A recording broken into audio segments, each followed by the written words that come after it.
បាទជំរាបសួរសួស្តីតែបងដែលស្នេហាបាក់សីធ្នាក់សត្វទាទាំងអស់គ្នាហ្នឹងហើយនេះ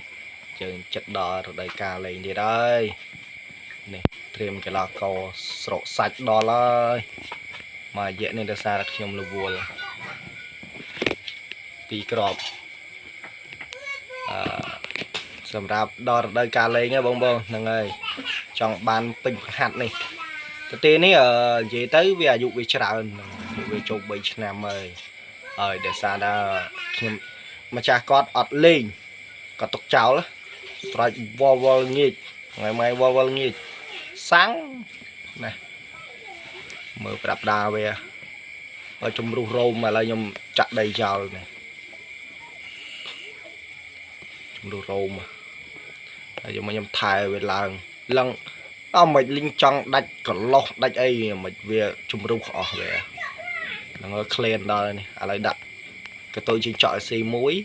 ហើយនឹងកដោប3ហ្នឹងហើយសម្រាប់បងដែលស្រឡាញ់អាចទាក់ទងបានហ្នឹងហើយតម្លៃលើមួយស្លឹកហ្នឹងហើយអាចទាក់ទងមកមាន2ក្របស្រឡាញ់មួយណាយកមួយហ្នឹងហើយស្រឡាញ់មួយណាយកមួយហ្នឹងនេះនេះដល់នេះ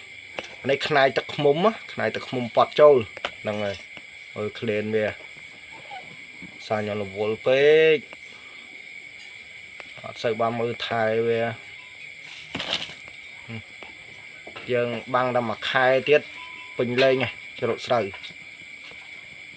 ហើយសក់សាច់ខ្ញុំបានស្រែកទៀតស្រែកតខ្ញុំមកមុខ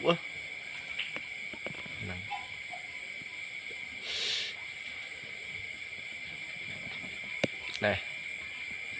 មុខមាត់ដល់